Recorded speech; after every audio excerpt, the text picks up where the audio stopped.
Como representante hoy del Estado colombiano, debo pedirle perdón a todas las víctimas familiares y a las víctimas que ya no nos pueden acompañar porque fueron asesinadas por el mismo Estado. Un Estado asesino. Un Estado asesino que no es el de la Constitución del 91. Desde 1991 se empezó a construir un Estado que no está escrito en la Constitución, que es el Estado de la impunidad en primer lugar, que encubre, porque al final si aquí los procesos judiciales hubiesen llegado hasta las causas y los autores, no solo físicos y directos, sino también los intelectuales, los que ordenaban desde atrás, indudablemente el Estado hubiera podido corregir su rumbo en el momento adecuado. Pero los procesos judiciales, las investigaciones, la institución que llamamos Fiscalía y otras no fueron capaces, porque no tenían la voluntad política en primer lugar, de descubrir los orígenes de un asesinato sistemático de civiles a lo largo y ancho de Colombia, que es un delito de lesa humanidad y al cual se le podría llamar genocidio. En Colombia hubo un genocidio.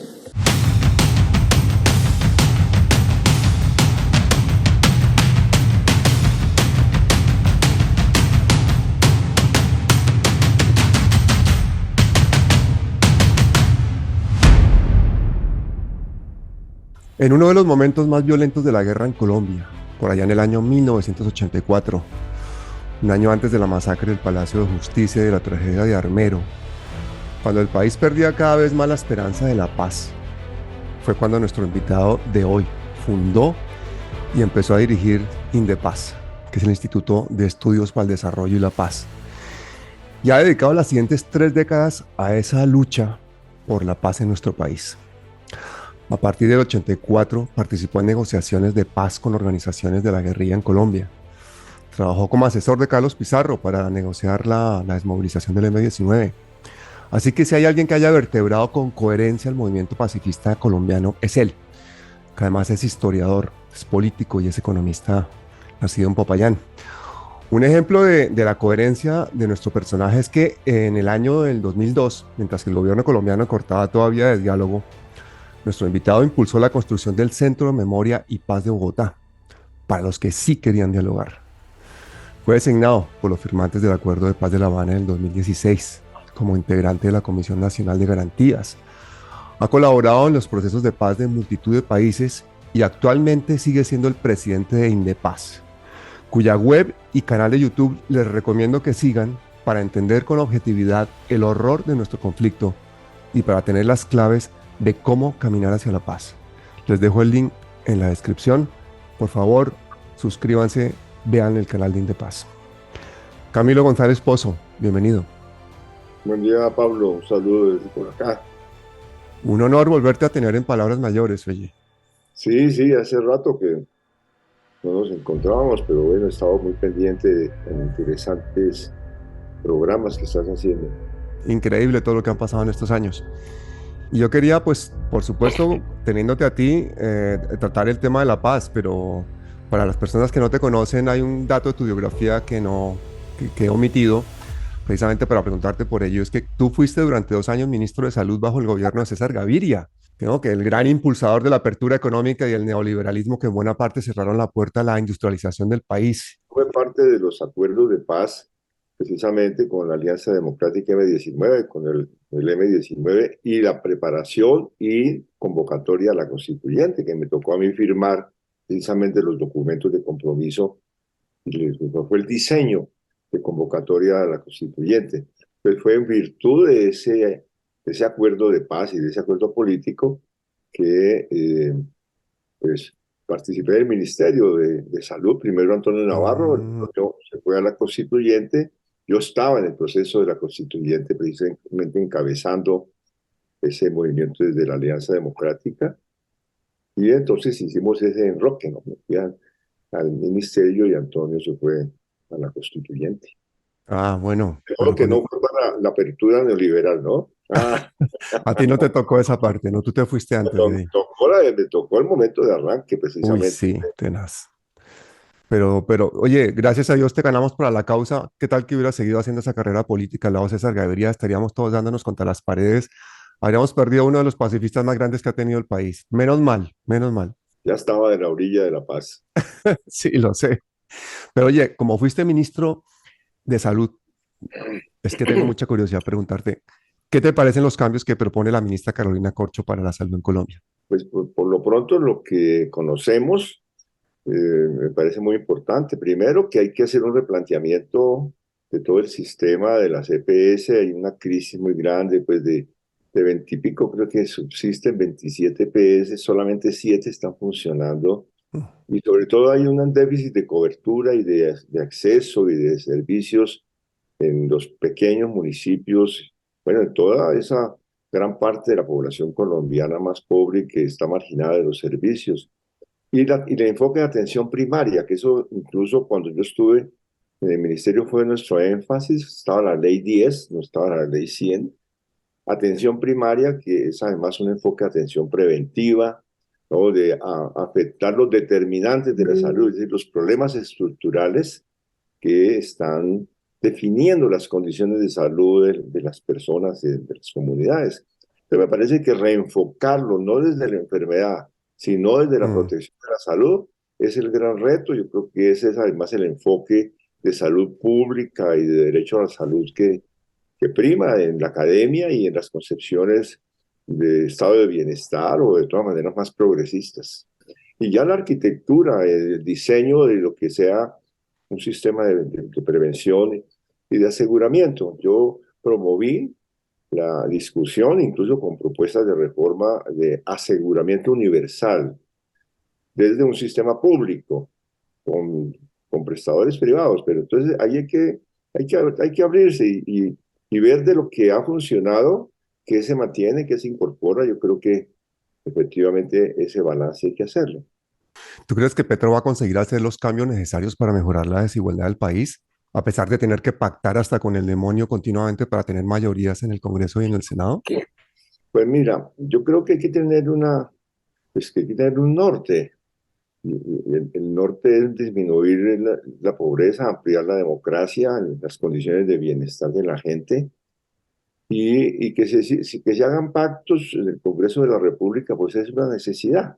El pacto histórico no tiene mayorías en el legislativo y además en ese momento hay una crisis muy grande de los partidos, digamos, de centro derecha y derecha quedaron muy en crisis con las elecciones porque su candidato más caracterizado pues, fue derrotado en la primera vuelta y el candidato que asumió las banderas y que fue también definido como la vocería del antipacto histórico, también no solamente perdió por un pequeño margen, sino que se disolvió, digámoslo así, se desvaneció a las pocas semanas, Mm.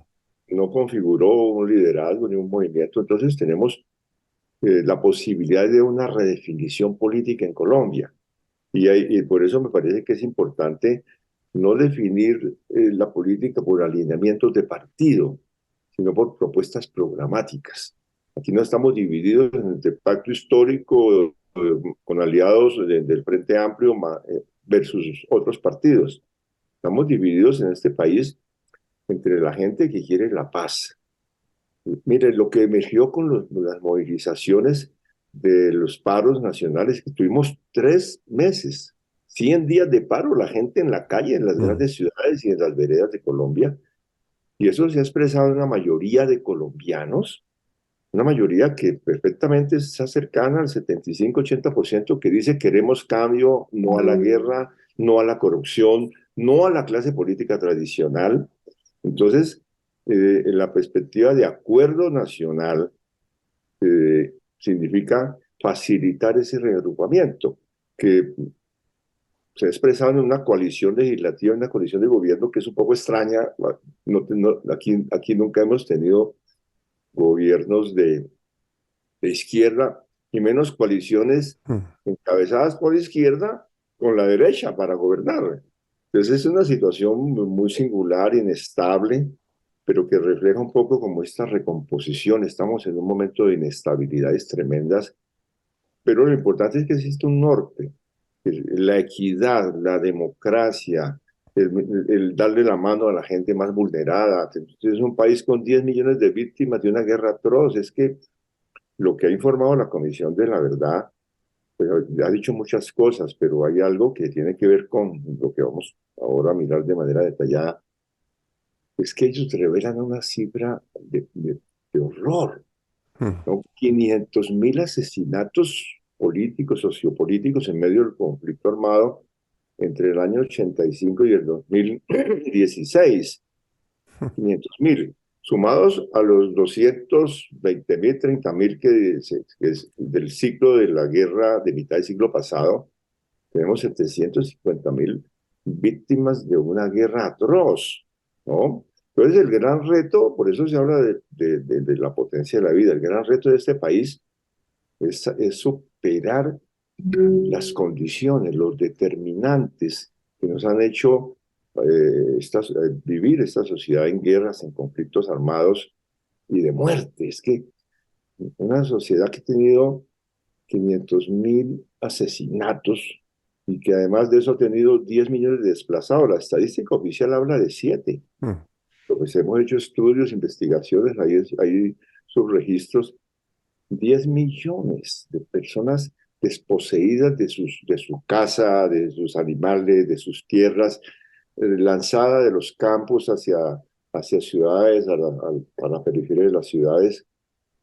Esa cuenta solamente de los años 90 y este siglo. No estamos hablando de todos los 70 años de guerra, donde imagínate el impacto. Esta es una sociedad victimizada. Esta no es una sociedad donde hay víctimas. Es una sociedad de territorios, de población, de comunidades, de organizaciones.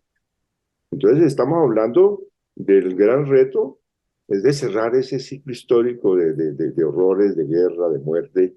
Entonces, por eso yo creo que hay que mirarlo no como el periodo en el cual lo que hay que convocar es la polarización alrededor de la idea de izquierda y derecha, sino la polarización en la idea de no más guerra, ni un solo muerto más, y pagar la deuda histórica con la gente vulnerada, porque es que aquí hubo desplazamiento no porque había guerra, hubo guerra para producir desplazamiento y generar un modelo de economía basado en la concentración de la riqueza, no solamente de la tierra.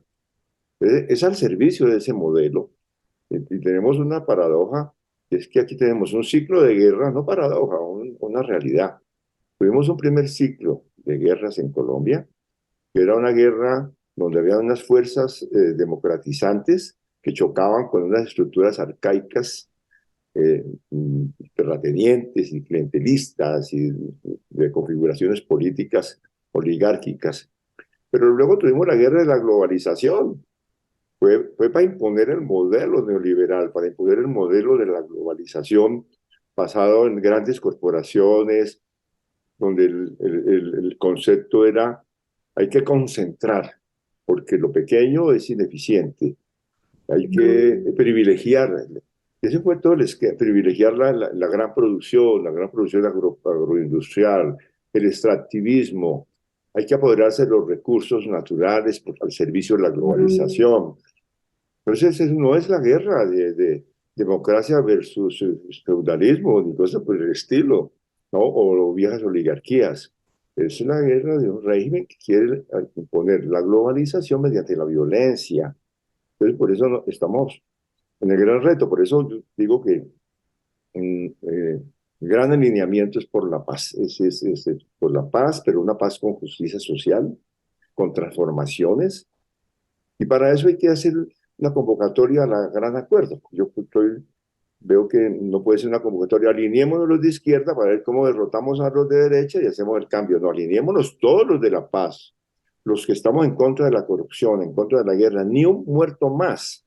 Es decir, por eso a mí me gustan esas frases así tremendistas ¿no? De paz total, Mm. no matar, ni un asesinato más, porque nos dan un norte, ¿no? Y privilegiar a la gente más vulnerada, más excluida. Pues sí es posible un reto de ese tamaño. Entonces, bueno, ese es como el, el- el significado y lo que produce inquietudes de por qué se hace un gobierno, el primer gobierno de izquierda y la primera coalición con la derecha, ¿no? Entonces, no perder el norte es el gran reto. Y van a presentarse crisis. Esto es un periodo de crisis, crisis por las inestabilidades de estos agrupamientos políticos, pero también por el contexto internacional. Estamos, aquí no hemos salido de la pandemia. ¿Qué ve pues la situación de China Mm. y de la recesión? Lo único que se habla de recesión, más la guerra. Hay un proceso de militarización de las relaciones internacionales en la lucha por estas hegemonías, como estamos viendo en la guerra de Ucrania, la guerra por la energía, ¿no? ¿Por quién paga los costos de la crisis climática? Y eso te repercute en nosotros, que nos pone límites en cuanto a las posibilidades de una ampliación de condiciones de bienestar y de redistribución en nuestro país. Camilo, y precisamente hablando de esa paz total, yo recuerdo que tú has sido crítico a la paz neoliberal de Santos. A mí me gustaría que tú le explicaras a los jóvenes por qué esa paz era insuficiente y cuál es la diferencia con esta paz que se está intentando ahora.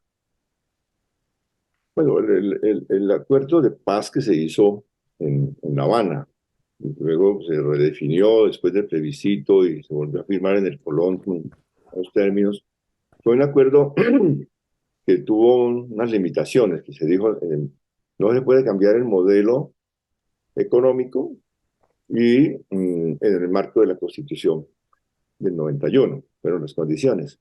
Entonces hubo en eso, yo creo que hubo pues un reflejo de correlación de fuerzas, pero sí hubo una actitud del gobierno de decir, aquí no se puede tocar la configuración, la estrategia neoliberal, porque es que el modelo económico, no están hablando de que el modelo económico sea el libre mercado, o el modelo de mercado, porque ese modelo de mercado cabe hasta China, ¿no? Es decir, el único esquema no es también dentro del esquema, este esquema del consenso de Washington radicalizado al servicio de una globalización de multinacionales, ¿no? Entonces, ese fue unos límites en el que se manejó pues el planteamiento. Yo creo que hay que reconocer, por supuesto, como gran hecho, el que se haya logrado firmar un acuerdo de paz que ha modificado la realidad colombiana, pero que la disposición a cambio fue muy reducida. Se trató al contrario de limitar, de colocar los cambios en los límites de lo que ya estaba acordado en las élites políticas, lo que podía tolerar el capital financiero, no incomodar a los grandes grupos económicos, a los grandes cacaos. Es decir, no fue un modelo de redistribución real y pues en reforma rural integral, pues se plantearon cosas interesantes, yo creo que muy importantes, que aparecen pequeñas como el tema de tierras, 3 millones de hectáreas y una política de planes sectoriales y otras medidas de apoyo a la economía campesina, pero en la renegociación que se hizo después del plebiscito, pues, se establecieron una cantidad de límites en las cuales se dejó la fórmula de que tenía tanto sentido apoyar al pequeño productor como apoyar al gran, al concentrador o a los macroproyectos energéticos y industriales. Y a la hora de la implementación, ¿no? Pues sí, efectivamente, creo que fue muy importante todo el andamiaje que se hizo y yo defiendo el acuerdo de paz completamente. Pero se vio que los mayores esfuerzos se pusieron darle dinámica al modelo de aumento de la productividad, de formalizar, de darle estabilidad a los macroproyectos agroindustriales y a la ocupación de la altillanura, a la idea de la concentración productiva como motor del desarrollo rural. Pues se hizo una teoría de que para poder desarrollar el campo lo central era la concentración, porque la producción a escala era lo único factible para expandir la frontera agrícola hacia la Orinoquía, por ejemplo, o hacer rentable la producción de agricultura comercial, o abrirle campo a la minería y al extractivismo. Entonces, digamos que no es tanto, pues, la crítica no es tanto a la letra del acuerdo, sino a la política de conjunto, que un poco choca con la implementación del acuerdo, porque una cosa es decir, como lo está diciendo el gobierno actual, vamos a poner todo el énfasis en la economía popular, vamos a poner todo el énfasis en la economía campesina, ¿no? Eso me parece a mí que pues es una opción. Hay veces que dicen, no, es que la economía campesina y la economía en propiedad asociativa, propiedad colectiva, que es la propiedad étnica en Colombia, ¿no? Dicen, no, eso es ineficiente. Eso no permite competir en el mercado mundial. Entonces, una economía intensiva en capital y no pensando en la gente. Yo creo que eso es lo que se trata de replantear. Entonces, cuando se dijo que no se tocara el modelo económico, lo que están diciendo era que no toquen el neoliberalismo, ¿no? Creo que ese ha sido la gran discusión. Ahora, por supuesto que en muchos aspectos hubo confluencias con medidas políticas y con el propio acuerdo de paz con el gobierno Santos. Incluso eh, para el segundo periodo, pues ese gobierno fue posible porque tuvo el apoyo de muchos sectores que estaban por la paz y querían cerrar el camino a la política de negación de la solución de paz por parte del uribismo. Pero me parece que todavía hoy es importante analizar esto, que tiene su complejidad, porque hay que validar el acuerdo de paz y al mismo tiempo seguir la discusión sobre el modelo económico. Y eso tiene incidencia en el futuro.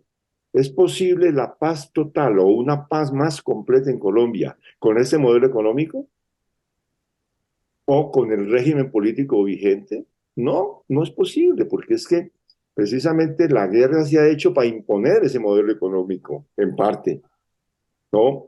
Y aquí el régimen ha estado en contra de la Constitución y en contra de las transformaciones. Entonces, si no se cambia el régimen y no se cambia el modelo, pues vamos a avanzar muy poco. Se puede avanzar en disminuir violencia, y eso es importante, eso tiene valor en sí mismo porque es salvar vidas.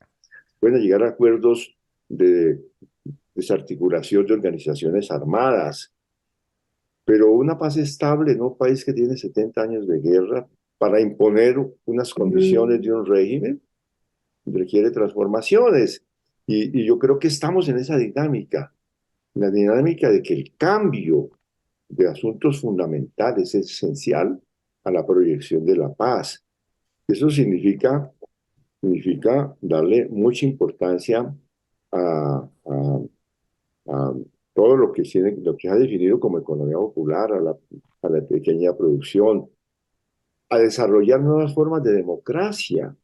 Es que, no, que la democracia colombiana y la Constitución del 91 es muy avanzada.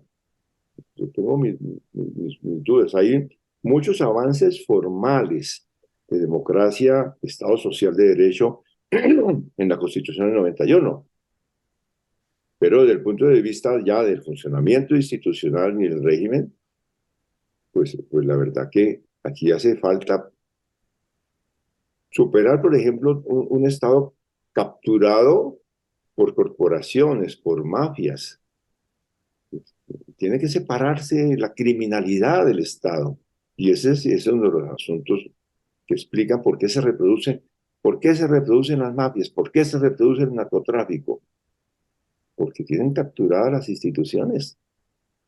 Pues en ningún país del mundo han funcionado las mafias si no infiltran, capturan, cooptan un pedazo de la institucionalidad y un pedazo de la economía y del empresariado. Entonces son retos enormes que no se van a lograr en 4 años, pero que sí se logran si se desarrolla este movimiento transformador. Hay un movimiento, hay una revolución de conciencia en Colombia. No tenemos una revolución política porque las correlaciones no están en ese terreno, pero sí una revolución de conciencia, una revolución social, una insubordinación de la gente, una intolerancia creciente con la corrupción y una revolución cultural, porque es que aquí hemos tenido una cultura de muerte tremenda. Es un país que ha padecido la violencia y ha silenciado las conciencias, ¿no? Ha obligado al silencio de la gente muchas veces, en muchos sectores, por el terror, por el pan, la, la, las dictaduras de miedo impuestas por gente armada de toda condición. Y frente a eso, hay que ver lo que son los movimientos de las juventudes, de las mujeres, los movimientos de las espiritualidades culturales, de los artistas, de la gente, de los comunicadores. Eso, por supuesto, que es parte también de una tensión con la persistencia de culturas de muerte, de culturas de indiferencia, con culturas mafiosas. Pero en medio de todo eso, yo creo que tenemos una generación extraordinaria que lo vimos lo hemos visto en las calles, en las veredas, Mm. en los paros, en todo este fenómeno social tan impresionante, que además está dirigido por el símbolo de la fiesta, ¿no? La gente protestando, resistiendo agresiones de exceso de uso de la fuerza por la policía, la gente en los campos, lo que nosotros vemos en departamentos en el Cauca o en Arauca o en el Chocó o en la costa del Pacífico, en medio de una situación de violencia, de persistencia, de asesinatos, sale la gente en resistencia, ¿no? No se deja dominar por la muerte. Por supuesto, es un dolor terrible, ¿no? Porque es que el asesinato de un líder social, de una Mm. lideresa, es algo que tiene un impacto brutal. Procesos que vienen construyéndose durante décadas y años en jóvenes. Y en estos días que he estado conversando, estuvimos conversando con un grupo de lideresas y en un ejercicio con la Universidad Indígena en el Cauca, procesos, por ejemplo, de conformación de grupos musicales, culturales, de redes de tejedoras, y ¡pum!, las asesinan lideresas y eso produce una desorganización terrible, pero después uno pues, continúa viendo el relato y le dicen, y ahora nos hemos reorganizado y nos hemos extendido a otras gente, ya ha llegado gente nueva y no vamos a salir del territorio. Es algo extraordinario. Entonces yo digo pues que hay que mirar todos esos ángulos porque es lo que nos permite mostrar las posibilidades de este periodo, ¿no? Que se ha abierto en Colombia y que tiene gran aliento en la situación actual. Camilo, y en otros países con dinámicas muy complejas, incluso con genocidios mucho mayores, factores culturales muy difíciles, por ejemplo, por diversidad racial o religiosa, se ha alcanzado la paz. Estoy pensando en países como Sudáfrica, Irlanda o Ruanda. ¿Por qué en Colombia no? Puede ser porque hayamos tenido también esa fuente infinita de financiación que es el narcotráfico, o qué factores hay ahí para que nosotros no hayamos podido alcanzar la paz y esos países en esas condiciones tan difíciles sí lo hayan podido hacer. Sí, bueno, yo creo que, bueno, aquí estamos avanzando. Creo que con todas las limitaciones y que comentamos de lo que fue el acuerdo del Colón en 2016, ese acuerdo fue muy importante, abrió un ciclo nuevo de transición hacia un cierre definitivo con esa posibilidad de cerrar este ciclo largo de guerras y conflictos armados. Pero pues tenemos al mismo tiempo la persistencia de conflictividades armadas, que están a menor escala de lo que era a principios de siglo, pero con mutaciones desde el punto de vista de mayor presencia de mafias y de la dinámica de rentas, de narcotráfico y todo. Pero la pregunta que me parece muy pertinente es ¿por qué persiste? ¿Por qué no se cierra? ¿Por qué estamos, a pesar de un acuerdo tan significativo como el del 2016, continuamos en esos conflictos armados, esas brutalidades de guerras en Colombia. Yo creo que pues hay un elemento que la gente dice, bueno, aquí está la gasolina para ese incendio ha sido el narcotráfico. Y yo creo que es parte de la explicación de que el narcotráfico y todo lo que ha sido la expansión de las rentas del, del negocio de la cocaína y todo su encadenamiento internacional, pues suministra armas, suministra recursos. La mayor proporción, el 90% se queda en el lado de activos, en esos circuitos financieros, en los dueños del negocio. Y ese 10% que se reparte acá, en nuestro país, se lo reparten entre empresarios ligados al lado de activos y gente armada.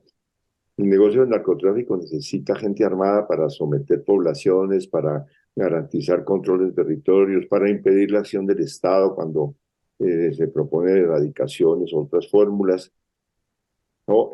Y al mismo tiempo también sirven las economías de guerra de los grupos rebeldes o insurgentes. Eso ha sido parte de la realidad.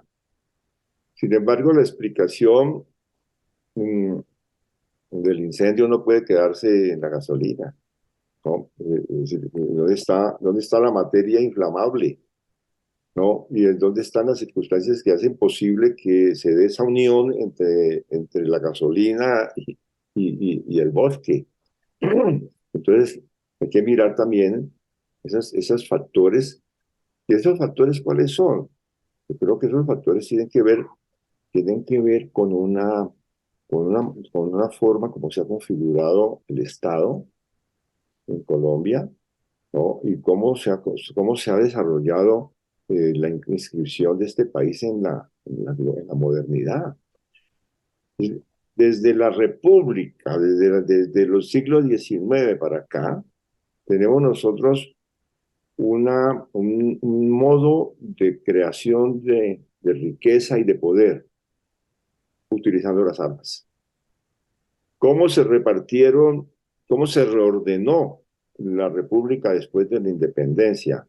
Un reparto de tierras, el reparto de minas, ¿no? Por ejemplo, toda la distribución minera que se hizo en el siglo XIX y no se hizo por la lógica de las armas, ¿no? Los generales de las guerras y los grupos terratenientes que ayudaron se repartieron y para eso necesitaban el control del Estado y se peleaban el Estado en guerras civiles. Tuvimos medio siglo de guerras civiles. García Márquez la relata porque es que la literatura es de las partes más importantes de la realidad. Y ahí tenemos en Cien años de soledad y en otras obras, él hace referencia a toda esta historia de guerras y los coroneles.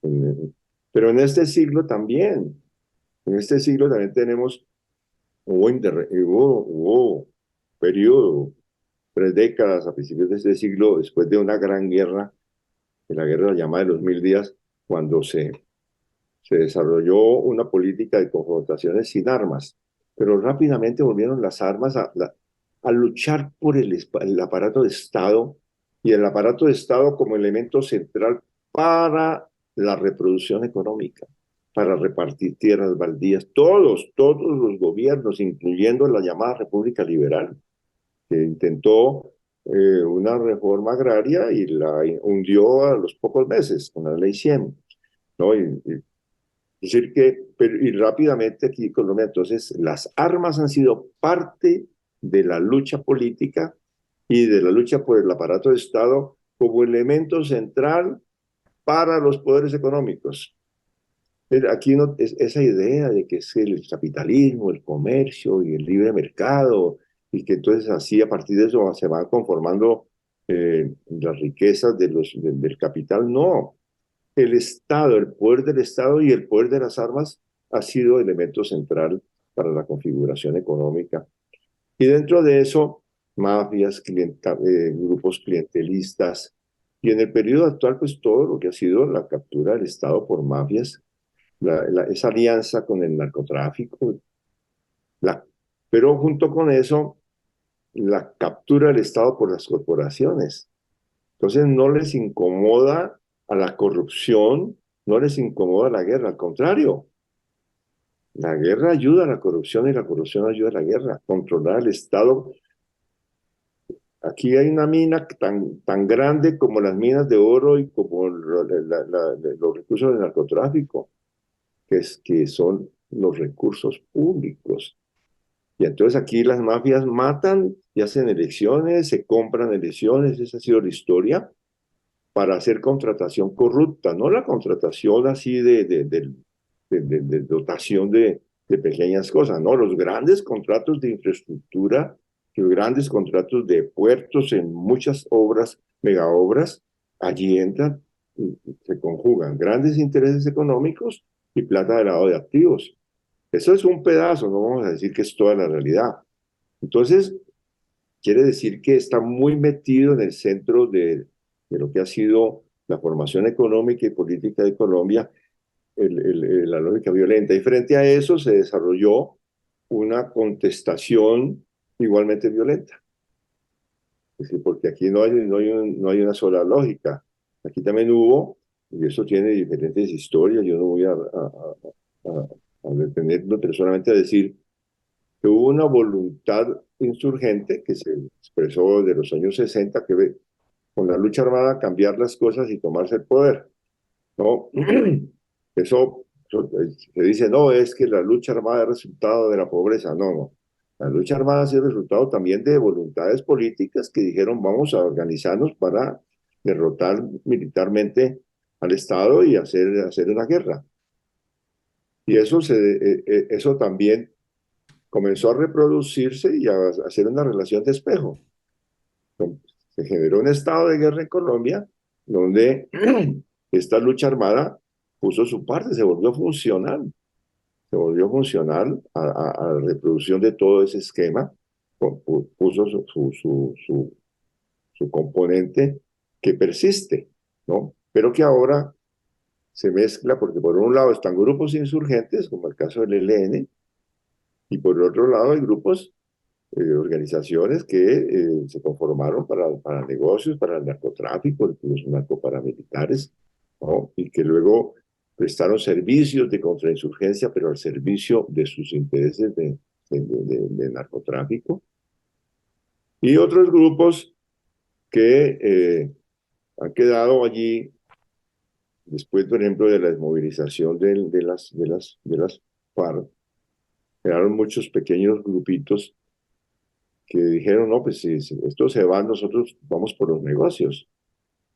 Ya han evolucionado, algunos se han agregado, comienzan a hablar de coordinaciones, de lenguajes más políticos, pero digamos, de todas maneras, son conflictividades armadas al servicio todas de la reproducción de una forma de hacer economía y de hacer lucha de poderes mediante las armas.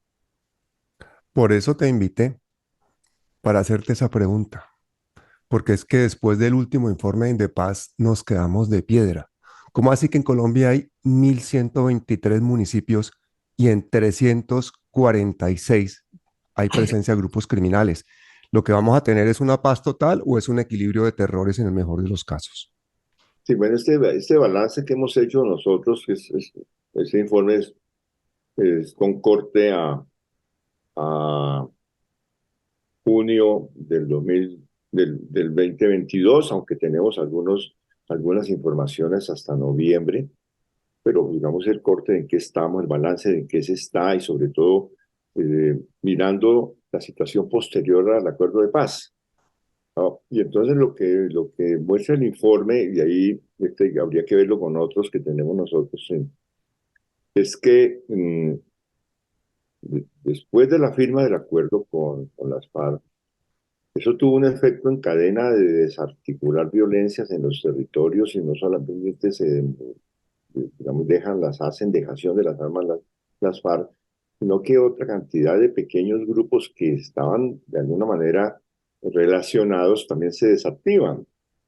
Y eso implica una disminución muy grande de niveles de confrontación armada, de guerra en Colombia. No hay que olvidar que las FARC era una organización que tenía bloques, frentes, era una organización jerárquica, era un ejército guerrillero. Y por eso eh, la situación cambia radicalmente con la desarticulación del ejército guerrillero más grande que significó durante las últimas décadas antes del acuerdo de paz el 80% de las conflictividades armadas, de los enfrentamientos con la fuerza pública, de los hechos de guerra, del conflicto interno, estaban relacionados con la existencia de las FARC, ¿no? Entonces, por eso tuvo un impacto grande. Y ese impacto grande que manifestó en disminución también de indicadores de violencia. Hubo un aceleramiento en disminución de, por ejemplo, de asesinato de personas en medio del conflicto, desplazamiento forzado, minas antipersona, desaparición forzosa, secuestro. Todos esos indicadores se ven en las curvas, que incluso hoy tienen un nivel muy por debajo del de antes del acuerdo. Pero a partir del año 18, ya del 17, pero del 18 particularmente, se comienza a recomponer las violencias y los grupos armados. Pues hubo como diferentes procesos. Uno fue, el caso del ELN.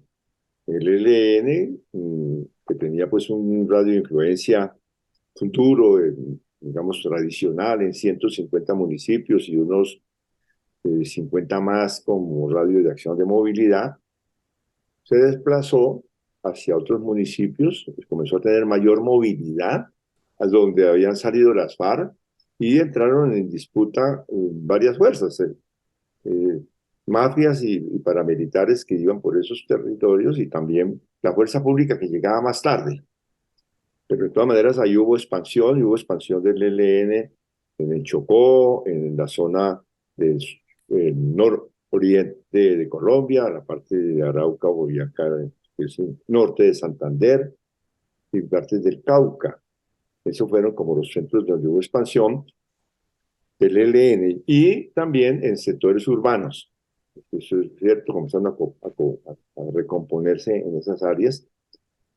La crisis económica de la pandemia fue un momento en el cual también se exacerbaron muchas cosas y hubo disputas por territorio y expansión de grupos. El ELN siguió creciendo, ha tenido menores desarrollos en cuanto a territorialidad en los últimos 2 años. En cambio, los que sí tuvieron una recomposición más rápida y que siguen siendo, digamos, tienen dinámicas en ese sentido muy problemáticas, fueron los grupos narcoparamilitares, particularmente las llamadas eh, gaitanistas o Clan del Golfo, que han tenido su núcleo más importante en toda la zona del noroccidente, lo que es Córdoba, el Urabá, el Choqueño Chocuano, Sucre, norte y Bajo Cauca antioqueño, pero que también han tenido una disminución y ahora volvieron a tener una expansión y lograron llegar ya para el año 21 a 332 municipios, y en el año 22 ya van a 345, donde tienen movilidad, tienen, digamos, presencia fuerte en 216, donde tienen gente, mmm, algunos en unidades, digamos, están en campamentos, y mucha gente, digamos, aliada en los negocios del gota a gota, no solamente en narcotráfico, sino en todo tipo de negocio mafioso, ¿no? Que es una estructura con eje de narcotráfico, pero que hace mafia y negocios le cobra a la gente, le cobra pues hasta el vendedor de la esquina de un jugo, le cobra una multa a los pequeños mineros, a las grandes compañías, a todo el mundo. Y además es un grupo que es rural y urbano, porque el eje no está ya en la vereda, en la frontera con Panamá. El centro de la cabeza de eso está en las ciudades. Eso es el epicentro del Clan del Golfo ha estado en Medellín, entre Medellín y Panamá, digámoslo así. Ahí en ese eje y Urabá es donde ha estado su gran centro de acción. Y se han ampliado con grandes complicidades. Es decir, porque siempre le prestan servicios a grandes intereses económicos, ¿no? Es decir, pues no dice, bueno, ¿cómo así que esos señores viven de la madera? Y de repente salen por televisión tomas de unos señores periodistas que se fueron con unos drones y hacen tomas en los ríos, kilómetros de ríos cubiertos de madera, que la sacan todos los días. Y esa madera, ¿quién vigila? Que esa madera ilegal, ¿quién la vigila? Pues estos grupos cobran una plata. ¿A quién le cobran la plata? A los dueños de los aserraderos. Y esos son legales. Mm. Entonces hay una relación entre estos grupos armados ilegales y las cadenas empresariales. Pero por otro lado, lo que decía, por ejemplo, Otoniel y estos señores que últimamente han hecho declaraciones, decían, no, es que nosotros tenemos entre nuestras estructuras muchos exmilitares.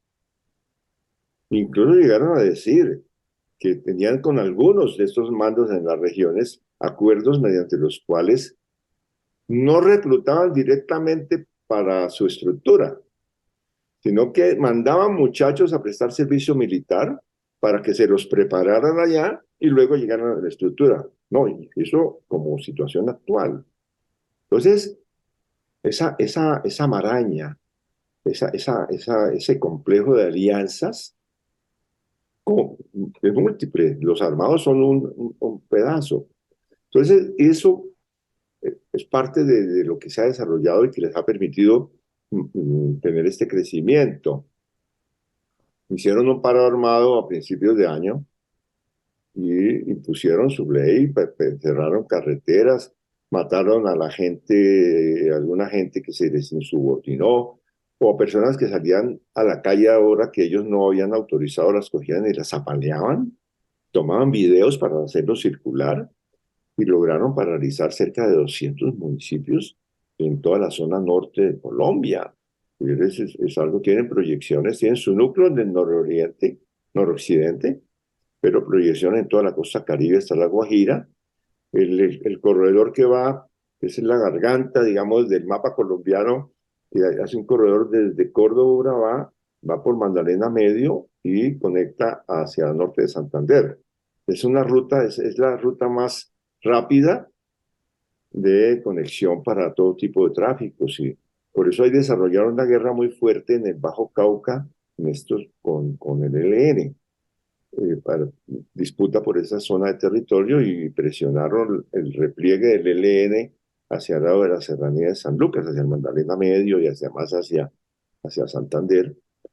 No, eso es parte de la expansión de estos de la AGC, que tienen 13 grandes estructuras y dentro de esas 13 grandes estructuras, pues por lo menos unos, digamos, 40 grupos allí organizados. Ese es el otro que ha crecido. Y está el caso de lo que se ha llamado disidencias o residuales de los grupos post-FARC, que son como de distintas dinámicas, porque por un lado están los que no firmaron el acuerdo. Fueron a La Habana y dijeron no estamos de acuerdo y no se quedaron para el acuerdo, que fueron encabezados por el Frente Suroriental, con sede, con radio de acción en Guaviare, algo en Meta y hacia el oriente, y, que encabezaba Gentil Rojas y Mordisco, que son los nombres aquí, pues aprendimos geografía con el horror y ahora estamos aprendiendo los nombres de comandantes de grupos y de todo tipo de organizaciones armadas. Entonces, de la tragedia colombiana, que nos volvimos expertos en el horror. Y lo de Otoniel, ¿eso fue una captura, eso fue una farsa? ¿Eso cómo lo interpretas tú?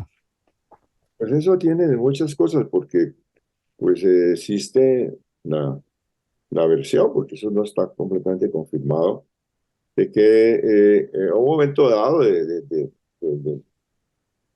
las tensiones internas entre esos mismos grupos, de su propio desarrollo, de la disminución de su entorno por capturas o por dadas de baja del ejército, él propició una negociación. Y se hicieron todos los preparativos para el reemplazo, por eso fue un reemplazo sin traumatismo. Inmediatamente se aparecieron los otros jefes, Chiquito Mario, los otros, entonces que fue más o menos arreglado. Esa es como la versión que ha circulado, que arregló tanto pues, con la fuerza pública como con la DEA. Eso forma parte. Aquí hay esta película, hay que ver la película esa de las que hacen. Hay una versión en Netflix de lo de Pablo Escobar que es con un guión de la DEA. Y ahí se ven todos los entronques y todo. No, me parece como una cosa insólita, pero pues basta con compararlas, los guiones de esas series, que uno sabe qué guión hizo la DEA, qué guión hizo la policía colombiana, qué guión hizo, ¿no? Es parte de la lucha mediática. Y uno se da cuenta de los entronques y lo que va por debajo en los tratos, y cómo se alían con un grupo de malos para perseguir a otros malos. Por ejemplo, toda la historia de la guerra con los carteles. La DEA se alió con los Pepes para combatir a Pablo Escobar, y luego se alió con otros para combatir el cartel de Cali.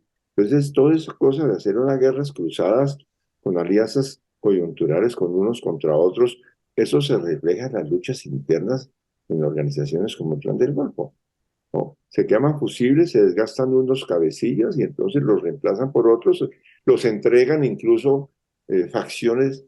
Ahí hubo una guerra muy larga entre el sector este del Clan del Golfo, encabezado por Otoniel, y los Caparros, que es otra fracción que tenía influencia en algunos sectores de Antioquia, sobre todo en la zona del Oro. Y en medio de esas guerras, entonces unos se acercan, o el ejército o la inteligencia se acerca a unos o a otros, y unos se entregan a otros. Es una guerra de bandidos. Eso, pues, y allí interviene con una lógica o porque hay corrupción a veces, o a veces porque manejan la estrategia de aliarse con unos para combatir a otros y dejar fortalecer a unos, y en medio de eso entra la corrupción. Entonces, lo de Otoniel, hay que leerlo más despacio, pero fíjate que el problema es que capturan a Otoniel, lo extraditan, no lo dejan hablar, el tipo rápidamente, eso todo mucho lo encierran, porque el objetivo es que no diga ni mu, porque diga lo mínimo. Él alcanza pues a soltar algunas cosas porque le toca negociar la seguridad de su familia. Entonces dice, voy a hablar, y es que lo que está diciendo es que cúmplame la seguridad de mi familia. Pero en definitiva lo sacan rápido a Otoniel. ¿Y qué pasa? Rápidamente se reorganiza la cúpula de esa organización y hacen el tal paro y la operación Pistola. Entonces, la operación Pistola, ¿qué es? Es el mensaje de los nuevos que le dicen a los que tienen las otras alianzas: un momentico, hagámonos pasito, volvamos a estabilizar, porque es que aquí hay unos arreglos de estabilización de violencias, ¿no? Y es cuando se equilibran fuerzas, por ejemplo, lo que han hablado en Medellín, que hablan mucho de la donbernabilidad. Don Berna, pues es un cabecilla de la mafia de los paramilitares, de la llamada oficina en Medellín, ¿no? Y lo que se dice es que para poder gobernar Medellín, en medio de una situación donde hay cerca de 300 pandillas articuladas por estos grupos mayores de mafias y todo, tiene que haber un cierto entendido entre las autoridades y las mafias, y bueno, vamos a tener este arreglo, esta disminución para que se pueda manejar la ciudad con menores violencias. Entonces, esos órdenes violentos que son relaciones entre grupos ilegales, pero también con interrelación con autoridades, autoridades civiles, autoridades militares, todo eso ha sido parte de una historia larga en nuestro país. Entonces, eso explica el por qué se presenta la guerra con el grupo de los Úrsula y Otoniel, pero al mismo tiempo los acuerdos y las recomposiciones tan rápidas. Mira, es que es una cosa insólita. En el año 2005 se hizo el acuerdo de desmonte de los grupos paramilitares de Castaño, del Bloque Central Bolívar, de Macaco y todos estos, el bloque minero, todas esas configuraciones. Se movilizaron 30 y pico mil, de los cuales, digamos, de estructura eran 13.000, 14.000. Y ahora estamos, desde 2005 ahora, ¿no? 17 años después, y tenemos gente de esta actuando en 345 municipios, 216 de los cuales en forma sistemática, ¿no? Entonces quiere decir que, ¿eso por qué?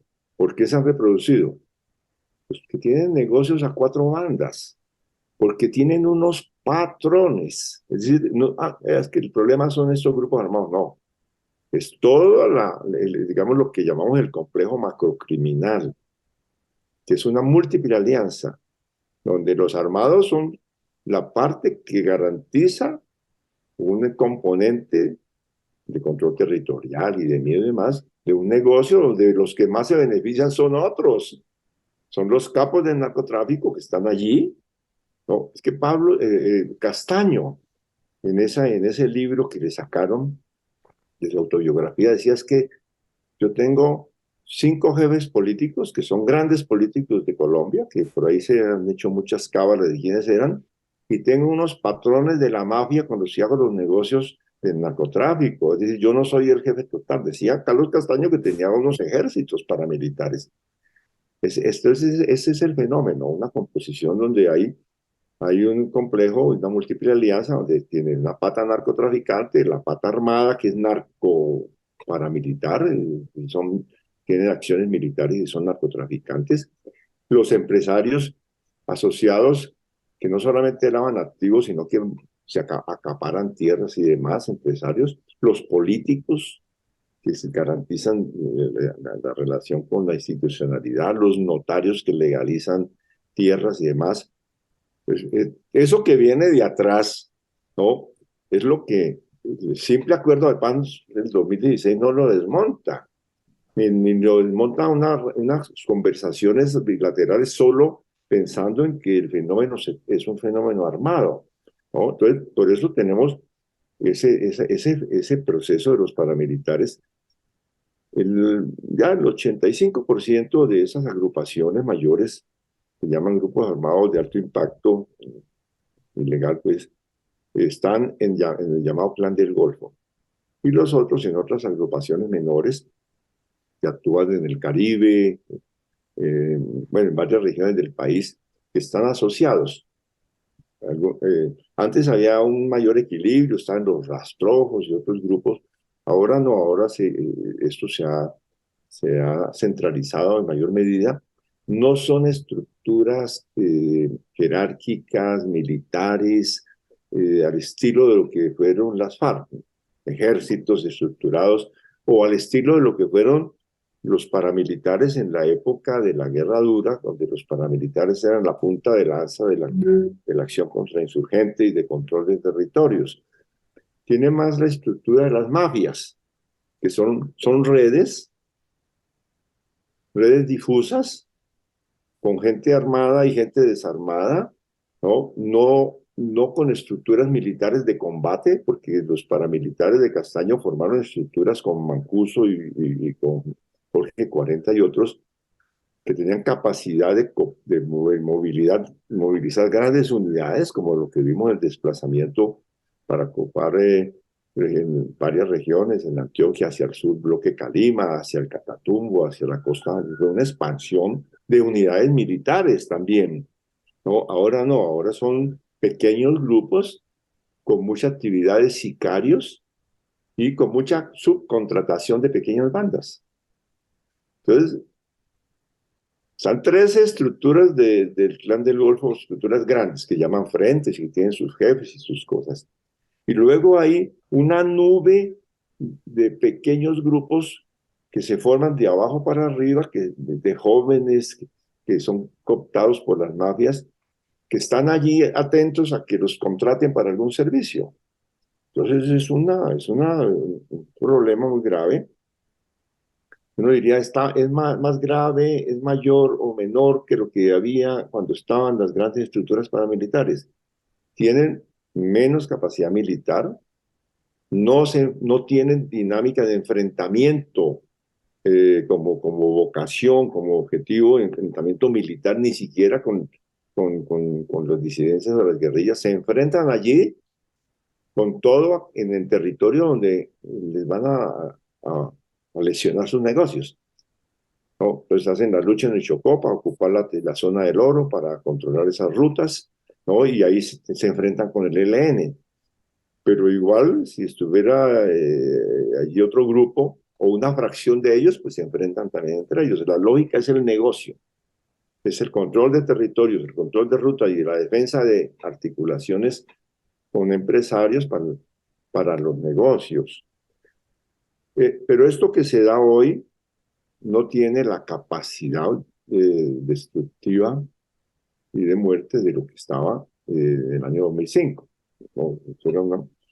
Digamos que ha habido una mutación de las dinámicas de violencia en Colombia hacia esa violencia más mafiosa, que es igualmente dañina, ¿no? Porque alguien diría, no, es que si matan a un colombiano y lo matan por mafia o lo matan por paramilitarismo o lo matan a un grupo rebelde, pues a fin de cuentas es un colombiano muerto. No, es cierto, es un colombiano muerto, pero hay que explicar las características de esos procesos de organización macrocriminal, de organización de grupos armados, para poder ver de qué tratamiento, cuál es su historia y qué tratamiento se le puede dar en una perspectiva de paz total.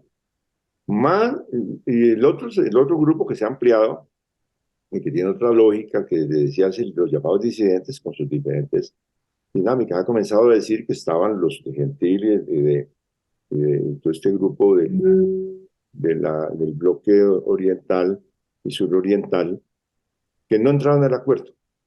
Entonces no son disidentes del acuerdo, son disidentes de la paz, ¿no? Se abrieron de la paz y están allí. Y que mantuvieron toda su estructura del bloque del frente que tenían bajo su control, toda su economía, una relación allí con economía no solamente de la coca, sino de minerales, del oro, hacia la Amazonía y hacia el arco minero venezolano, todas esas rutas.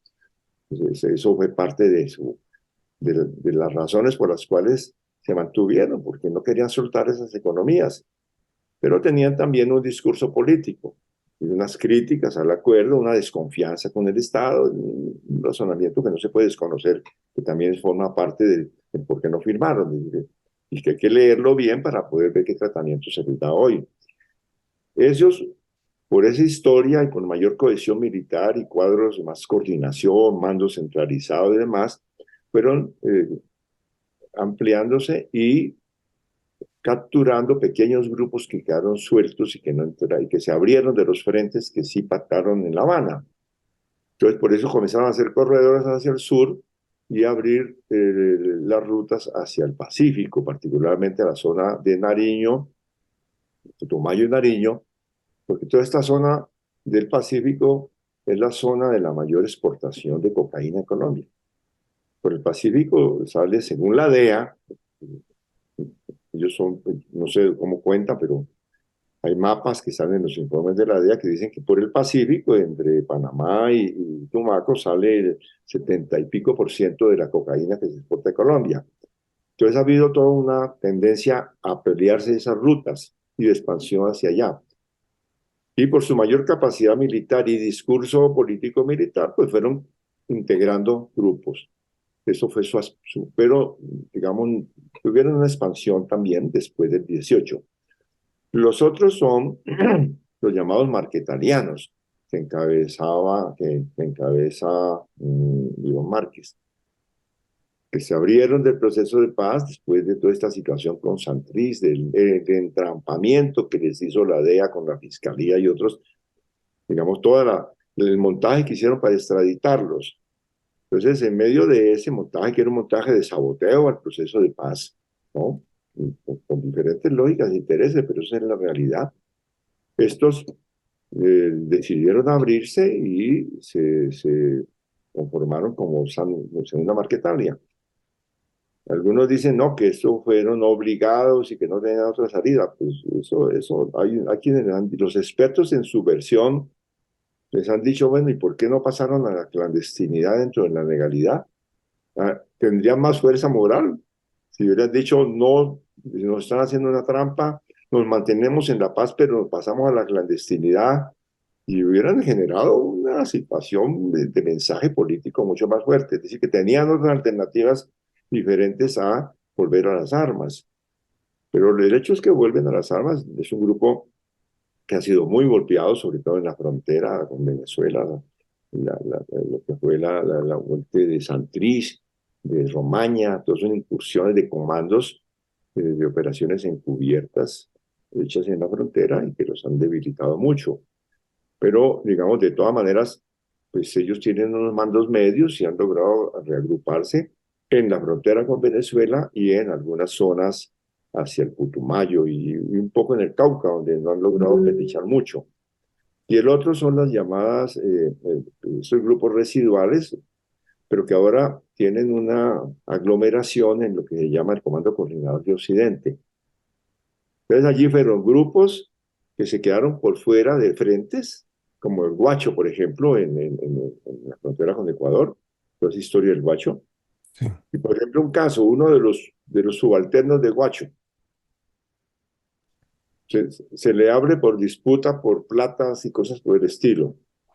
Y en el medio de esa disputa conforma otro grupo y lo mismo otros pequeños grupos que se van, que quedaron por fuera, que se abrieron de los frentes y que dijeron, bueno, nos vamos a ir a mantener el negocio, ¿no? Y esos grupos se han ido también en estos 4 años, se han ido acercando entre sí, se han dado todas unas reconfiguraciones, guerras entre ellos, hasta estabilización de repartos territoriales y han ido cambiando en cuanto a coordinaciones. Y han tenido una influencia del bloque oriental, de Gentil que les han dicho, bueno, vamos a hacer negocio, pero ustedes tienen que ordenar la violencia. Otros con más tradición. Entonces, estos se han reagrupado. Son los que más han crecido. Se han duplicado prácticamente en los últimos 4 años. Y tiene una influencia sobre, principalmente en el Cauca, con prolongaciones por el Huila, Caquetá y hacia la frontera con Ecuador y la frontera sur, y muchas conexiones también con mafias hacia el valle, el eje cafetero y otras zonas del país. Ahí está el tema de la marihuana y está el tema de la coca y el tema del oro, que son los recursos base de existencia de estos grupos. Y ahí están. Ahora hay un fenómeno y es que comienzan a hablar un lenguaje más político y a hablar de que ellos también son herederos de las FARC, a hacer un acuerdo con el bloque oriental y están formando lo que llaman el Estado Mayor Central, que agrupa lo que era de Gentil Duarte, Mordisco, todo este bloque o frente oriental y esta coordinadora de Occidente. Entonces ahí hay unos cambios, una tensión entre asumir un lenguaje de reconfiguración de las FARC y mantener los negocios y las relaciones con las mafias que las han estado alimentando. Ese es el otro grupo. Entonces, eso pues tiene un núcleo duro en 60 municipios, pero logran un radio de influencia a 161 municipios donde se mueven. No son donde tienen las bases de apoyos, pero a partir de ahí hacen exploraciones, comandos, rutas. Por eso, en total, todos estos grupos pues tienen 345. Y está el ELN. El ELN, que tiene un radio de influencia en 162 municipios, tiene, creo que son 8 frentes de guerra. Cada frente de guerra tiene compañías y tiene columnas, tiene una serie de estructuras internas, tienen como 53 pequeñas estructuras que dependen de esos frentes. Entonces, esos son los grupos armados organizados que definen la ley de paz. Yo pienso que esta descripción que a veces uno puede perder, ¿no? Dicen, están para efectos de las negociaciones que el gobierno está planteando, pues hay diferentes grupos. Unos que no se definen como políticos, aunque ahora están diciendo que no, que como así, que ellos también son políticos, que son el Clan del Golfo y sus aliados narcoparamilitares. Ese es uno.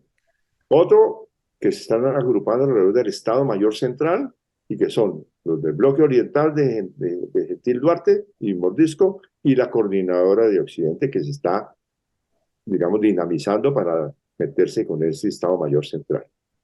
La nueva Marquetalia que queda a un lado y el ELN. Esos son los grandes grupos. Debajo de esos grupos hay una cantidad de pequeños grupos armados, que es un avispero. Miren, entonces es la complejidad del asunto, pero sobre todo la dinámica de violencia. ¿No? Tenemos una violencia que se expresa en masacres, en líderes asesinados, en desplazamiento forzado, disputa por territorios, que no es igual al ciclo de violencia, digámoslo, del siglo pasado y hasta los acuerdos de paz. Hay cambios muy fuertes en esa dinámica de violencia. No tienen pretensiones de toma del poder. Ninguno está en que voy a enfrentarme al ejército. El plan no es enfrentarse al ejército, ¿no? Sino hacer buenos negocios. Entre menos enfrentamiento con el ejército, mejor. Solamente cuando el ejército les pisa los callos. Y si llega un oficial a una zona, la primera operación no es matarlo, la primera operación es mandarle un cheque. Es así, ¿no? Bien. Es decir, que el propósito no es hacer la revolución. El ELN mantiene un discurso insurgente, rebelde, ¿no? Tienen una estrategia de poder local, de poder popular, no de toma del poder, ¿no? Y, digamos, está calificado, autocalificado y tipificado como un grupo insurgente. Dentro del conglomerado de POSFAR está una mezcla entre los que tienen un hilo conductor con la historia de las FARC y entonces mantienen un discurso, pero redefinido en la medida que no tienen estrategia de poder. Y otro componente ese es el componente que está más amarrado con las mafias y con los negocios. Entonces, digamos, esas son como las configuraciones que se dan en el escenario, que es como el informe que hemos presentado esta semana. Lo que más me enfurece de todo esto es imaginarme pues a la población civil en medio de todo este avispero de organizaciones criminales dedicadas al narcotráfico, la minería ilegal, a reclutar jóvenes, a matarse entre ellos, como pasó en el Putumayo con las disputas por las rutas del narcotráfico, ¿no? Porque además el quehacer cotidiano de esos grupos es ese. En muchos de ellos no hay ningún tipo de ideología política, como nos has dicho tú. Y esos corredores del narcotráfico, pues sembrados de muertos. Pero esa población civil pidiendo presencia del Estado es una cosa que nosotros hemos entrevistado una y otra vez a líderes sociales esta misma semana y la semana anterior tenemos aquí ejemplos de líderes sociales que han tenido que salir desplazados de sus territorios porque en su territorio hay tres grupos armados, pero no llega al Estado. ¿Y cómo someter a esos grupos armados si dentro del mismo Estado o dentro del mismo establecimiento, pues es donde realmente se hace la caja, donde realmente se lavan los dineros de toda esa industria del narcotráfico, cuando el mismo Estados Unidos no reconoce lo que ha sido la derrota en la guerra contra el narcotráfico y por el contrario las agencias norteamericanas cada vez invierten más dinero en esa guerra. Entonces, todo ese negocio del narcotráfico, más toda la andanada neoliberal, porque fíjate, por ejemplo, Claudio López, ese intento soterrado de privatizar ETV, el canal del dique, los intentos, ahora este nuevo ministro de Transportes haciendo intentos de ceder a compañías multinacionales, privatizar nuestros recursos, la ministra de Comunicaciones también con nuestro espectro digital, toda esa andanada neoliberal, cómo se conecta con todo este conflicto armado en el terreno que también no deja de ser otro negocio. Y primero, bueno, lo de la población, y de la situación de estas poblaciones, pues no solamente en los 345 municipios donde persisten estas violencias, porque esto no es un fenómeno solamente rural. En la ruralidad se da el escenario de las confrontaciones y operaciones militares más abiertas, pero está conectado también con los centros urbanos, y lo que pasa en Buenaventura, para hablar de ciudades intermedias, Tumaco, Buenaventura, Quibdó, eh, Santander de Clichao, el mismo Cali, Medellín, Cartagena, mm, ahora estamos viendo en el Atlántico, Cúcuta, para, incluso en zonas de Bogotá. Y hay una resonancia de articulaciones, ¿no? De todas estas dinámicas mafiosas, de todos estos negocios que reproducen para los cuales se hace la guerra, ¿no? No es que se hace la guerra para hacer negocios. Entonces, eso afecta a poblaciones. De manera más directa, pues nosotros hemos identificado 9 focos en donde la problemática armada violenta, la violencia física directa sobre comunidades, sobre poblaciones en territorios amplios, ¿no? Donde se están dando los enfrentamientos, desplazamientos, confinamientos y acciones de intimidación contra la población. Porque es que en diferentes modalidades, pero lo que la mayoría de estos grupos imponen en el territorio son dictaduras armadas, de miedo, con condena de muerte. Es decir, usted es sospechoso y o se alinea o se va o lo matamos. Eso es el lenguaje, ¿no? Y pues hay sofisticaciones, ¿no? Que es que son, siempre argumentan que es que descubrieron que esa gente del enemigo es un informante del otro o alguna cosa para justificar, amedrentar y matar civiles. Eso ha sido la historia de este país, es larga y continúa, no se ha solucionado. Entonces la población, tenemos, por ejemplo, las estadísticas este año, según agencias como OCHA o CODES y otras organizaciones, pues las cifras te hablan de entre confinamiento y desplazamiento, las cifras superan las 90.000 personas y otros calculan más de 100.000 entre confinamiento, 100.000 personas de comunidades enteras, sobre todo comunidades afro, comunidades indígenas en todo el Andén Pacífico. No es un asunto simplemente de número, de gente armada que anda haciendo negocios, no es de poblaciones que están siendo sometidas a la vulneración. Entonces, eso, por ejemplo, el desplazamiento forzado es algo tremendo, las amenazas contra la gente. Entonces aparecen letreros. Todo el que vaya en moto con casco o en carro con vidrios polarizados abajo será objetivo militar a partir de, no, cualquier hora. Ya, son mecanismos de control, de intimidación. La manera como obligan a la gente a someterse a la lógica del narcotráfico. Estos grupos, ¿por qué se multiplicó hasta 200.000 hectáreas, a pesar de que el gobierno dice haber erradicado 400.000 hectáreas en los 4 años anteriores? Es el informe de Duque. 350.000 de erradicación forzada y 48.000 en la afirmación de los convenios de erradicación voluntaria. Sin embargo, la producción de cocaína aumentó en un 15% en Colombia en ese periodo y las hectáreas se mantuvieron por encima de las 200.000, ¿no?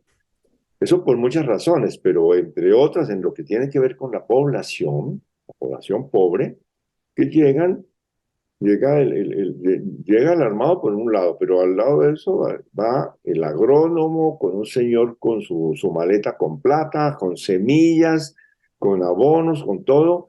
Le dicen acá, mira, acá hemos puesto una tienda para vender insumos, reúnen a una comunidad y hacen un acuerdo de producción. Aquí tienen esta plata, este adelanto, y me van a producir esto, les vamos a pagar a tal precio. Y esa gente que pues no tiene alternativa, que no tiene, que está pues con la crisis agraria sin posibilidad de venta de cosechas, en una situación dramática, tanto campesinos locales como otros, la mayoría que se han desplazado a otras regiones precisamente para sintonizarse con ese negocio, pues hacen el acuerdo en territorios colectivos, porque el 50% de los cultivos de coca se da entre territorios de resguardo, territorios de comunidades negras y parques, 50%. Y ahí llega, reúnen a la comunidad y le dicen, en otras palabras, ustedes para este negocio se subordinan a nosotros y por lo tanto aquí no puede entrar ni el cabildo ni el consejo comunitario a poner orden por encima nuestra. El que se oponga a nuestro negocio es objetivo militar. Entonces capturan esa población Y no estamos hablando de cualquier cosa, estamos hablando de decenas y de miles de familias para poder permitir, para tener 200.000 hectáreas cultivadas en coca, se necesita tener sometidas 400.000 familias, 2 millones de personas. Y esos 2 millones de personas están sometidas por la necesidad, por la inequidad, el marginamiento y todo lo que es consecuencia precisamente de este modelo. Esa es la reproducción, esa expresión del modelo, pero garantizado por el miedo, garantizado por el terror y por grupos armados, ¿no? Entonces, por eso, esto se presenta en varias regiones, en el suroriente, en el suroccidente de Colombia, en lo que es toda la zona de Buenaventura, Valle, pues Cauca, Nariño, Putumayo.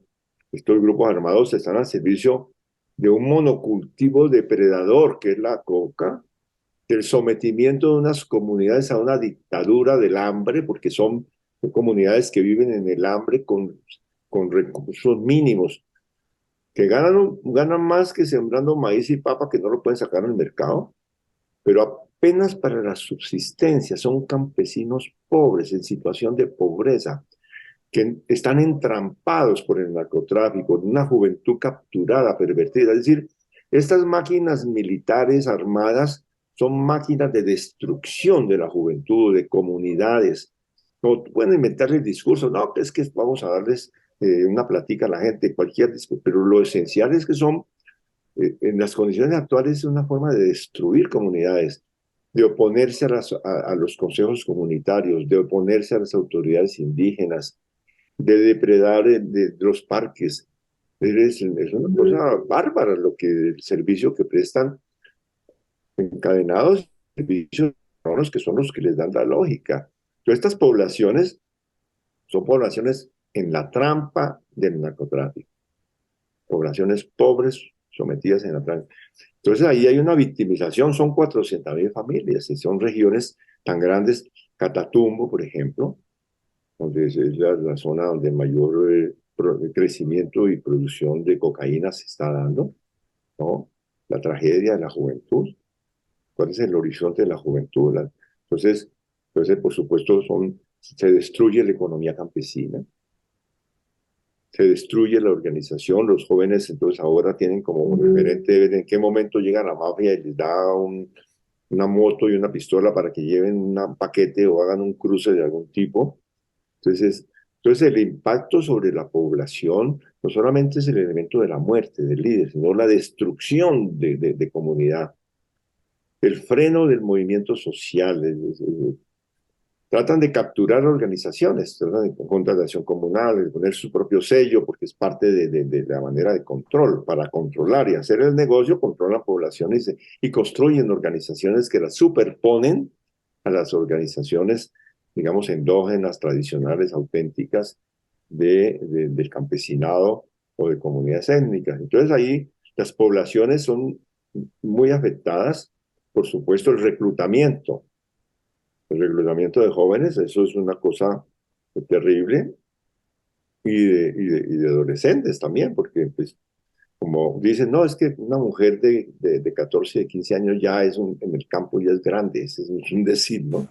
Y un muchacho de 15 años, eso no, ese ya es un adulto, porque ya tiene posibilidades de manejar un fusil y de hacer un cruce. Entonces el reclutamiento es otro elemento, la agresión a las mujeres, el tratamiento de violencia sexual, de discriminación, de imposición. Una joven tiene un novio y al otro día la están vigilando si el novio está autorizado o no está autorizado por la estructura militar que deambula por ahí, porque hasta eso lo controlan, ¿no? Claro, es que es una forma de infiltración del enemigo, y como hay películas, allá hay una serie que hicieron con un trabajo de Germán Castro Caicedo, que son experiencias de comandos de infiltración de inteligencia de la policía y del ejército en estructuras guerrilleras o de paramilitares. Es decir, que eso es algo sabido. Entonces dice, no, entonces le controlan hasta los noviazgos a las jóvenes, y hay agresión de todo tipo de violencia sexual contra la mujer. Entonces es todo ese panorama que llega hasta el asesinato de líderes, que pues desafortunadamente el asesinato de líderes ha vuelto a dispararse. Tenemos 1.400, un poco más, de asesinato de líderes sociales desde la firma del acuerdo. Cada líder social de esto es una realidad social, cada asesinato es la destrucción de un proceso. Asesinan líderes para destruir comunidades, para destruir procesos organizativos, ¿no? No les interesa cómo se llame, sino que se trata de destruir procesos. Podríamos decir que sí, que por el acuerdo de paz y otras dinámicas, el promedio de muerte de líderes de más de 1.000 en décadas anteriores a la firma del acuerdo, ahora tenemos unas cifras, el promedio alrededor de 150 en los últimos 4 años, pero es que venía disminuyendo en el año 70, en 2001, 171 asesinatos de líderes, y ahora vamos a terminar este año con más de 180 líderes asesinados. Es decir, que eso es una situación grave. Las masacres son fenómenos de terror para las comunidades. Una masacre, cuando llegan a una comunidad, masacran a unos campesinos, están dando un mensaje a toda la comunidad. Es una fórmula macabra que se inventaron en este país y que la patentaron con toda la ley en los años 90, y en la guerra paramilitar institucionalizaron la masacre. La expansión del paramilitarismo con la complicidad de todo el régimen se dio en Colombia por medio de masacres. Y ahora se están repuntando las masacres de nuevo. En una lógica que no es una lógica antisubversiva, sino que es una lógica mafiosa. En eso hay una diferencia con las masacres de los años 90 y principios de este siglo, que están dentro de la lógica antisubversiva. Ahora es una lógica sobre todo mafiosa. Entonces, todo este complejo tan macabro que golpea a la población, y no solo, y te decía que también en centros urbanos también impacta. Y hay un encadenamiento entre esta macrocriminalidad y la microcriminalidad, como entre el narcotráfico y el microtráfico, que es digamos, una clasificación que puede llegar a ser arbitraria si no se muestra que forman parte de un mismo conjunto. Pero existen reconocidas y contabilizadas por la policía más de 700 bandas que llaman grupos delincuenciales organizados y bandas urbanas. Esas bandas urbanas pues no son como de esa película que seguramente muchos de la juventud lo habrán visto por curiosidad cinematográfica, ese Love Story, que eran las pandillas enfrentamiento de pandillas con cadenas y hasta con puñaletas, ¿no? Y yo me acuerdo en Cali las guerras de la banda del Triángulo. No, ahora estos grupos son escalados precisamente por la relación con las mafias, y el que menos tiene metralleta o una pistola automática, pero al mismo tiempo están encadenados porque prestan servicio. Entonces hay una relación entre las bandas o los grupos delincuenciales locales y esta macrocriminalidad. Lo que determina el que se dé un empoderamiento criminal, una mayor capacidad de agresión de este microcrimen, es la existencia de este macrocrimen y de toda esta estructura mafiosa que lo gobierna, ¿no? Entonces, eso hace que también sea un fenómeno urbano. Pero uno dice, bueno, pero es que en este retrato, esta nube, esta nebulosa ¿cuál es la esperanza, no? ¿Qué podemos hacer? ¿Qué está pasando? Por eso yo creo que es muy importante no solamente mirar el estado, la situación, la descripción digamos, hay que mirar la foto y la película, tío. Es decir, ver cuál es el estado de las cosas y cómo está la configuración, cómo se articula y cuál es la dinámica, ¿no? Y si esa dinámica es una dinámica que de conjunto nos apunta hacia la posibilidad de la paz, o si estamos al borde de un nuevo ciclo de guerra en Colombia, de una guerra más mafiosa. ¿No? Las hipótesis de una u otra cosa tienen argumentos y eso se discute en Colombia y hay discusiones serias de académicos. yo creo es que en ver la dinámica hay que ver que comparado con la guerra de finales de siglo y principios de este siglo, ahora tenemos unos niveles de violencia que se están recomponiendo de forma muy grave, pero que son distintas y de menor contundencia y capacidad destructiva que la que se da en el pasado. Si uno mira las cifras y mira la realidad nacional, pues se da cuenta, puede mostrar eso. Es decir, que hay un cambio en eso. Y lo otro es que, ¿qué pasa hacia adelante? No hay ninguna fatalidad. Depende de las iniciativas políticas, de las iniciativas de Estado, de las iniciativas de gobierno y de la emergencia de esta revolución de conciencia y de movilización democrática que se está dando. Y en ese juego entre que vamos, en que esto se dinamice y cope y tengamos una nueva ola, pero mafiosa, de violencias múltiples, como vimos que se dio en un ciclo en Salvador después de los acuerdos de paz, con las maras y todo esto, o fenómenos como los que estamos viendo en la frontera o en la región norte de México, con las dinámicas de muerte del narcotráfico. Pero esas cosas están allá como referentes. ¿Será que vamos a situaciones parecidas? ¿No? Y eso no está descartado. Pero por otro lado está la otra dinámica que yo creo que es la dominante en este momento, que es la gran apuesta incluso del gobierno del pacto histórico, y es la de la paz total, ¿no? Que no solamente conversaciones, negociaciones, no transformaciones que permitan, porque es que este país no va a superar la violencia porque se llegue a un acuerdo con el ELN, el Clan del Golfo y las disidencias. No, si hay un replanteamiento de sociedad, hay un acuerdo de sociedad, hay una renovación ética y hay unas transformaciones democráticas y sociales y unas reglas del juego para la convivencia sin armas. Entonces esa es la gran apuesta, que creo yo que es lo que hay que mirarlo junto con la foto esta espeluznante de la recomposición de violencias y de muerte en Colombia. Hay que ver la película y la dinámica que tenemos. Camilo González Pozo, nos has hecho un retrato muy objetivo, muy concreto de nuestra dinámica, de nuestro conflicto en Colombia.